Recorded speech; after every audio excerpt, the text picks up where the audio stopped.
You've been running tests for a few years. Your physique, exactly where you want it. Your career, it's dialed in. You and your wife decide, hey, it's time to start a family. Fucking amazing. 6 months go by, nothing. A year goes by, nothing. You finally go get a semen analysis, and the doctor tells you that your sperm count is zero.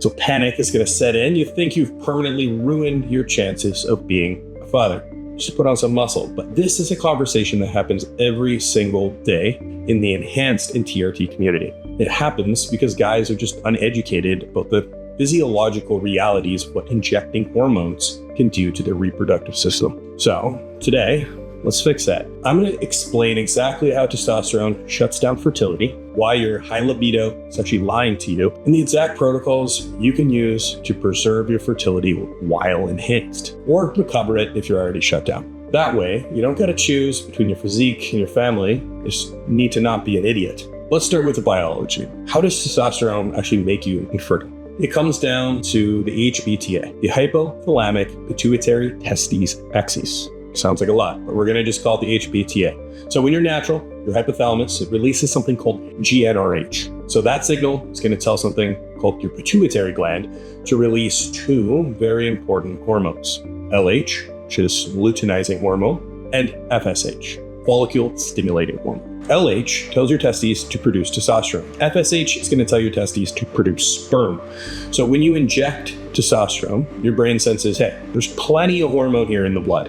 So it actually stops producing GnRH. That signal just stops. So without that signal, LH and FSH drop down, sometimes to zero. Your testes stop producing their own testosterone. More importantly for you, they stop producing sperm. You're effectively chemically castrating yourself. The most dangerous assumption guys make is just because their sex drive is high, that everything's got to be working fine. Libido and fertility, man, they're two completely different things. Your libido is going to be driven by that exogenous testosterone that you're injecting. It's going to convert to estradiol and something called DHT, and you can have the sex drive of an 18-year-old while having the sperm count of a 90-year-old. You can't rely on how you feel. The only way to really know if your fertility is okay is to pull a semen analysis. So you need to look at the sperm count, you need to look at the sperm motility, so that's how well they move, and you need to look at the sperm morphology, so that just means their shape.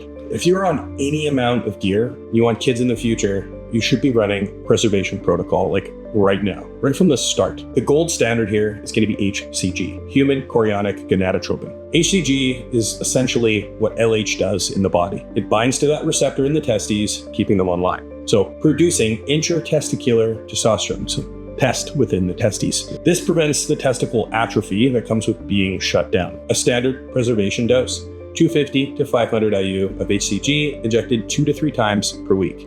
That's going to be alongside your testosterone. But for many guys, running HCG, it's enough to maintain a half decent sperm count. But what if you're already shut down? What if you need to get your wife pregnant now? If HCG alone is not working, we got to bring in the big guns, HMG, human menopausal gonadotropin. While HCG only mimics LH, HMG contains both LH and FSH. So remember, if FSH is the direct signal for spermatogenesis, which means sperm production, adding HMG directly is going to stimulate that sperm production. If you're coming off completely to restore fertility, you're going to need a solid PCT with either some enclomiphene or Clomid. These are just drugs that block estrogen receptors in the brain. They're going to trick the hypothalamus into restarting its own GnRH production. But the most important thing to actually understand is recovery in the timeline. Sperm production takes 72 to 74 days. That means any protocol that you implement today, it's not going to show results in a semen analysis for 2.5 months. So you can't really rush it. Fertility shouldn't be an afterthought. It's got to be built into your protocol from day one. So if you're blindly just running gear without a plan for long-term health and your family, you're playing a dangerous game, man. So this is exactly why in the built protocol, we don't just look at your physique. We look at your blood work. We look at long-term goals, your life outside the gym. So we're going to build protocols that protect your health and your long-term future. If you're ready to stop guessing and start managing your health like a professional, just click the link in the description. You can apply to work with us. You don't got to choose between your physique and having a family. You can actually optimize both. Talk soon.